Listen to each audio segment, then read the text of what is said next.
நண்பர்கள் அனைவருக்கும் மாலை வணக்கம். வாழ்க வளமுடன். நீங்கள் பார்க்குற இந்த ஆல்டோ எல்எக்ஸ் ஐங்க 2011 கடைசி 12 1வது மாதம் ரிஜிஸ்ட்ரேஷன் வண்டி. வண்டி ரொம்ப குவாலிட்டியாக இருக்கும். 2 owner, company service record 90,000 kilometre ஓடிடுதுங்க. வண்டி விலை பார்த்தீங்கன்னா உங்களுக்கு 2,4 ரூபா கேட்குறாருங்க. வெரி ஃபைனல் ஒரு 2-10 கிடைக்க வாய்ப்பு இருக்குது. வண்டி பார்க்க வேண்டிய இடம் சாய்ராம் கார்ஸ் கோபிங்க. நல்ல சீட் கவர் போட்டிருக்காரு பக்காவா.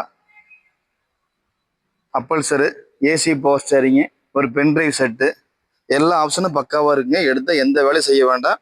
லோக்கல் பார்ட்டியாக இருந்தால் உங்களுக்கு லோன் வந்துங்க ஒரு ரூபா 1.25 லட்சம் நாங்கள் லோன் வாங்கி தரேங்க. வண்டி பார்க்க வேண்டிய இடம் சாய்ராம் கார்ஸ் கோபிங்க. மரணம் ஒரு துயர சம்பவம் அல்ல. வாழ்க்கை உனக்கு அளிக்கும் சந்தர்ப்பங்களை நீ வாழாமல் விட்டு விடுவதே உண்மையான துயர சம்பவம். ஓஷோ.